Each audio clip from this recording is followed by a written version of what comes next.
Баршаңызға сәлем, қалдарыңыз қалай? Каналыма қош келдіңіздер. Қазақша контенттің дамуына үлес қосып, мен салған видео рецептеріме лайк басып, пікір қалдырыңыздар. Бүгін осындай жұмсақ, өте дәмді қимақтарды дайындайтын боламын.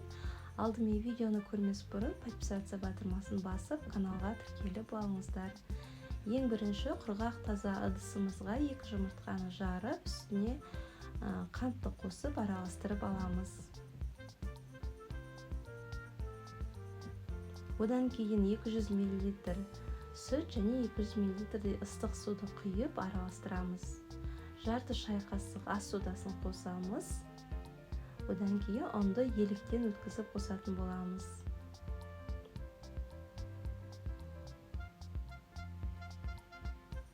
Үстіне сұйық май қосамыз. Тағы да әбден ұнның түйіршіктері кеткенше араластырып аламыз.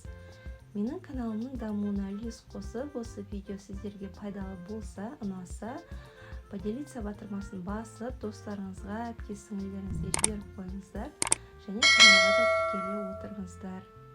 Енді қызып тұрған табағымызға май жағып, жарты ожаудан құйып, қимақтарды пісіріп аламыз. Бірінші осылай құйған кезде бетіне тесік-тесік болып шыға бастаған кезде екінші беті пісті дегенді білдіреді. Екінші бетін аударып 1 минуттай ұстап ала беретін боламыз. Пешіміздің астын тым қатты болмау керек, себебі құйма өте жылдам уақыт арасында тез пісіп шығады.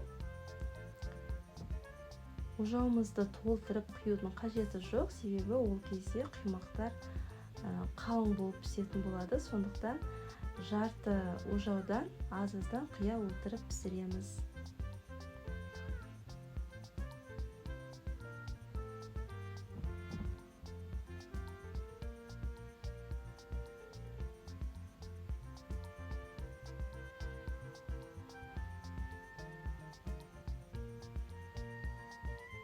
Осы ретпен барлық қимақтарды пісіріп аламыз.